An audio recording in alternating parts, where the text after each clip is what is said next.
বাংলাদেশ দেখিয়ে দিয়েছে।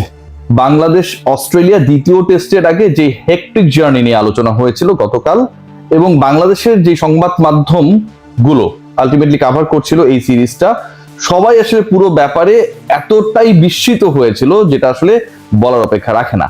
But end of the day Bangladesh দেখিয়ে দিয়েছে। আমি শুরুতে যে কথাটা বলছিলাম, বাংলাদেশ আজকে সকাল সকাল মানে অস্ট্রেলিয়া টাইম সকাল সকাল, যেখানটায় বাংলাদেশের সাথে টাইমের গ্যাপ হচ্ছে 4 আওয়ার্স, মানে বাংলাদেশে যদি এখন বাজে দুপুর 1টা, ওখানটায় বাজবে হচ্ছে 1টার সাথে যদি আপনি 4 ঘন্টা প্লাস করেন তাহলে বিকাল 5টা অনুশীলনে নেমেছে। অনুশীলনে নামা বাংলাদেশ দল চন্মনে, অনুশীলনে নামার পর বাংলাদেশ দলের আলোচনা, কথাবার্তা, বডি ল্যাঙ্গুয়েজে একটা ব্যাপার মোটামুটি প্রুফ পরিষ্কার হয়ে গেছে। সেই ব্যাপারটা হচ্ছে বাংলাদেশের যেই পরের ম্যাচটা রয়েছে, দ্বিতীয় টেস্ট, লাস্ট টেস্ট, যেই টেস্টে বাংলাদেশ জেতার লক্ষ্যেই নামবে। আগের টেস্টে যেই দলটা জয় পেয়েছে 9 উইকেটে, তারা পরের টেস্টে নিশ্চয়ই ডিফেন্সিভ ওয়েতে নামবে না। যেই টেস্টে বাংলাদেশ জেতার লক্ষ্যে নামবে, সেই টেস্টে বাংলাদেশ দলের যেই কম্বিনেশনটা ছিল ডারউইন টেস্টে, সেই কম্বিনেশন মোটামুটি চেঞ্জ হচ্ছে বলা যায়। মানে বাংলাদেশ উইনিং কম্বিনেশন রাখছে না। এবং ম্যাকাই টেস্টে, গ্রেট ব্যারিয়ার রিফ অ্যারেনার ইনাগুরাল টেস্ট, এর আগে এই মাঠটায় কখনো কোনো ধরনের টেস্ট ম্যাচ অনুষ্ঠিত হয় নাই। বিভিন্ন বয়স ভিত্তিক পর্যায়ে, এ টিম পর্যায়ে লঙ্গার ভার্সনে ক্রিকেট ছিল, বাট টেস্ট ম্যাচ মানে national team versus national team test match কখনো অনুষ্ঠিত হয়নি। সেখানকার প্রথম টেস্টে বাংলাদেশ আলটিমেটলি উইনিং কম্বিনেশন ভেঙে দলে পরিবর্তন এনে 11-এ চেঞ্জ এনে খেলতে নামবে। এখন এই পরিবর্তনের জায়গায় আসলে কে ঢুকছেন কে বের হচ্ছেন, মানে আপনি চেঞ্জ করতে গেলে নিশ্চয়ই একটা ইনক্লুশন এন্ড এক্সক্লুশনের হিসাব নিকাশ আসবে। এখন পর্যন্ত যা জানা যাচ্ছে, এখন পর্যন্ত বক্তব্য, বডি ল্যাঙ্গুয়েজ যেটা বলছিলাম, তাতে একজনের পরের টেস্টে খেলার সম্ভাবনা প্রবল। এবং এই যে প্রবল সম্ভাবনা, তার পেছনে যথেষ্ট কারণ রয়েছে। 1 নাম্বার কারণ যেটা, সেটা হচ্ছে যে বলাই হচ্ছে, এখনো বলা হচ্ছে, অস্ট্রেলিয়ান গণমাধ্যম থেকে শুরু করে তাদের দলের ক্রিকেটার সবাই বলছেন যে এটা হচ্ছে অনেকটা photocopy of the wicket of Gabba. ব্রিসবেনের যে গ্যাবার উইকেট, যেখানটায় অনেক পেস সহায়ক উইকেট ক্রিয়েট করা হয়, গ্রাস থাকে, বল ক্যারি করে, এইরকম উইকেট ওই ব্রিসবেন, যেখানটায় কুইন্সল্যান্ডের মধ্যে অবস্থিত, গ্রেট ব্যারিয়ার রিফ অ্যারেনাতেও তাদের ইনাগুরাল টেস্টে ক্রিয়েট করা হবে। Curator same. এখন এই টাইপের উইকেট যদি ক্রিয়েট করা হয় বা এই টাইপের উইকেটকে যদি প্রেফার করা হয় ফর দ্য নেক্সট টেস্ট, তাহলে এই টাইপের উইকেটে আলটিমেটলি ফেভার পাবে পেসাররা। বাংলাদেশ দলের পেস লাইন আপ যদি আমরা দেখি, 3 জন পেসার খেলবে না 4 জন পেসার খেলবে, এটা একটা ডিফারেন্ট ডিসকাশন। বাংলাদেশ দলের পেস লাইন আপ যদি আমরা দেখি, লাস্ট টেস্টে তাসকিন খেলেছিলেন, এবাদত খেলেছিলেন, হাসান মাহমুদ খেলেছিলেন, এবং এই ট্রায়ও প্রথম ইনিংসে অস্ট্রেলিয়া 10 উইকেটে 10টায় নিয়েছিলেন, যার হাসান নিয়েছিলেন 6টা, 2টা করে ইবাদত আর তাসকিন। সিমিলারিটির জায়গাটা কোথায়? সিমিলারিটির জায়গা যেটা, সেটা হচ্ছে যে সবাই হচ্ছে ডানহাতি পেসার, সবাই ডানহাতি পেসার। বাংলাদেশের 3 জন পেসারই ছিল, কোনো ভ্যারিয়েশনের জায়গা ছিল না। ভ্যারিয়েশন বাংলাদেশ আনতে পারে নাই, কারণ মুস্তাফিজ টেস্ট খেলে না, শরীফুল এনজোর।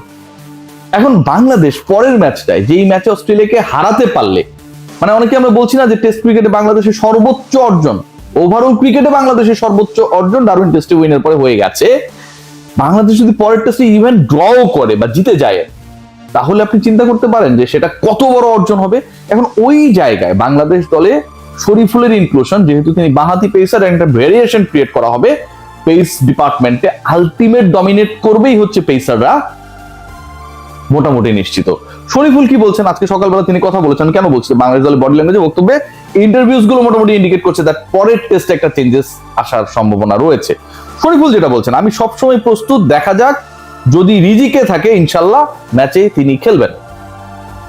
ম্যাচে খেলার ব্যাপারে Shoriful very much optimistic. Aggressive bowler আপনি নিশ্চয়ই চাইবেন, তাসকিন অ্যাগ্রেসিভ, হাসান মাহমুদ অতটা অ্যাগ্রেসিভ না। অ্যাগ্রেসিভ বলতে বডি ল্যাঙ্গুয়েজের ক্ষেত্রে যদি বলি, এবাদত হোসেন আবার অ্যাগ্রেসিভ।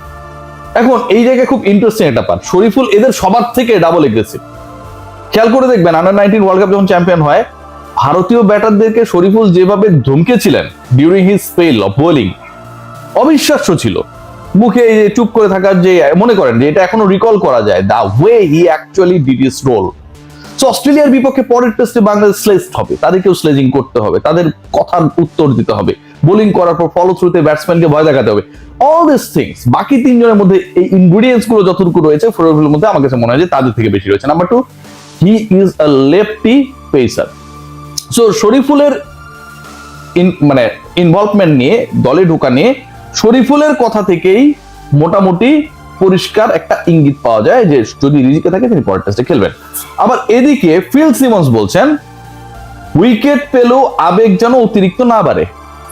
উইকেট, মাথার মধ্যে উইকেট ঘুরছে, কিন্তু ছক্কা, 4, হাফ সেঞ্চুরি, সেঞ্চুরি কিন্তু ফিল সিমন্স বলছেন না পেলেও যেন খুব বেশি কমে না যায়, এবং সেটার এক্সিকিউশন বাংলাদেশ দল আলটিমেটলি করেছে। ডারউইন টেস্টের যখন উইনিং মোমেন্ট আপনারা যদি খেয়াল করে দেখেন, ম্যাচ জেতার পরে দলের ক্রিকেটাররা মানে আপনি অস্ট্রেলিয়াকে ভাই অস্ট্রেলিয়ার মাটিতে হারাচ্ছেন, তাও 9 উইকেট, আর একটু হইলে ইনিংস ব্যবধানে হারা দিত।